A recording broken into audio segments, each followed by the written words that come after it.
ఇప్పుడు నేను చూపించిన వీడియో సేమ్ ఎలా చేశానో నేనైతే కైన్ మాస్టర్లో చేశాను. ఒకసారి చూడండి ఎలా చేస్తున్నాను అనేసి. ముందుగా అయితే అక్కడ మార్క్ చేస్తాను, దాన్ని క్లిక్ చేస్తే బ్లాక్ కలర్ సెలెక్ట్ చేసుకోవాలి. బ్లాక్ కలర్ సెలెక్ట్ చేసుకున్న తర్వాత దాన్ని అయితే మనము లాంగ్ క్లిక్ చేస్తే డ్రాగ్ చేసుకోవచ్చు. డ్రాగ్ అనేది ఎంత అంటే ఒక 50 సెకండ్స్ నుంచి 1 మినిట్ వరకు డ్యూరేషన్ ఉంటే సరిపోతుంది మనకి వీడియో ఎడిట్ చేయడానికి. తర్వాత అక్కడ చూడండి బ్లాక్ ఉండే దాన్ని క్లిక్ చేసిన తర్వాత అక్కడ మూవీ టైటిల్ ఎఫెక్ట్స్ అనేసి వస్తుంది. అక్కడ వచ్చేసి ఎండ్ క్రెడిట్స్ అనే ఆప్షన్ ఉంటుంది చూడండి, అక్కడ ఎండ్ క్రెడిట్స్ వచ్చింది. దాన్ని క్లిక్ చేస్తేనే ఆ వీడియో ఎలా ప్లే అయిందో చూసారా.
ఫైనల్లీ టైపింగ్ అయిపోయిన తర్వాత నేను వీడియో అయితే ప్లే చేస్తాను. ఒకసారి చూడండి ఎలా ఉందో, మీరే చూడండి ఎంత రియాలిటీగా ఉందో.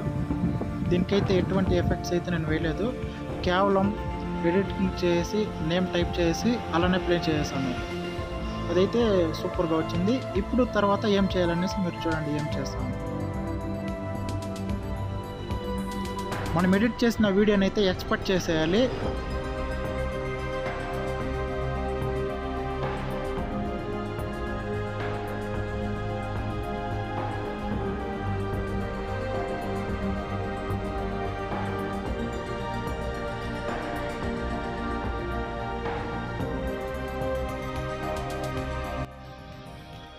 వీడియో అయితే ఎక్స్పోర్ట్ అయిపోయింది. ఎక్స్పోర్ట్ అయిపోయిన తర్వాత బ్యాక్ రావాలి. తర్వాత మళ్ళీ సేమ్ వీడియో క్రియేట్ చేయాలి. క్రియేట్ చేసిన వీడియోలో కైన్ మాస్టర్ అనేసి ఉంది కదా, కైన్ మాస్టర్లో వీడియోని మళ్ళీ యాడ్ చేసుకోవాలి. కైన్ మాస్టర్లో ఇప్పుడు మనం ఎక్స్పోర్ట్ చేసిన వీడియోని మళ్ళీ కైన్ మాస్టర్లో యాడ్ చేసుకోవాలి. ఇప్పుడు మనం డ్యూరేషన్ ఎంతో పెట్టుంటామో అంత డ్యూరేషన్ వేస్ట్ కాబట్టి ఎండింగ్లో కట్ చేసేయాలి.